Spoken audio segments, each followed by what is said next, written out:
Demandez à un vieux villageois africain qui ne bénéficie pas du progrès, qui a une espérance de vie moindre qu'un Européen, mais qui meurt avec ses petits-enfants sur les genoux, s'il échangerait sa place avec un aïeul du Nord qui a la chance de vivre plus longtemps, mais qui profite de ce rap de vie pour rester de longues années assis sur son fauteuil ou allongé sur son lit médicalisé, dans la chambre de son EHPAD, loin de ses enfants. Je l'ai fait. Il m'a répondu que non. Même si elle bénéficie du progrès et qu'elle vit plus longtemps.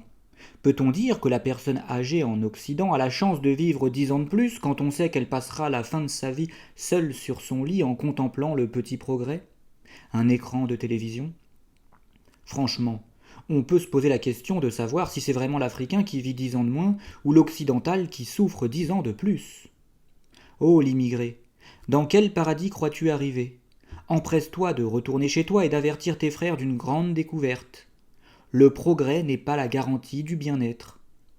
La société d'hypertravail et d'hyperconsommation domine comme jamais les pays les plus riches du monde, ceux-là même où le progrès technique, technologique et médical est de pointe. Or, c'est dans ces pays-là que les gens rient le moins.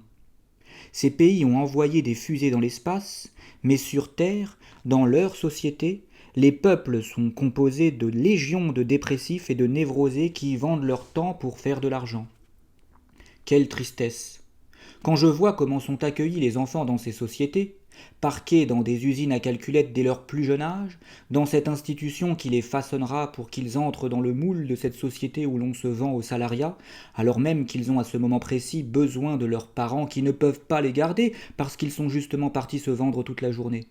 Et quand je vois comment ils finiront dans ces sociétés, seuls dans un EHPAD, je me dis que les peuples des pays riches, nonobstant le progrès technique dont ils peuvent jouir, connaissent une vie de misère.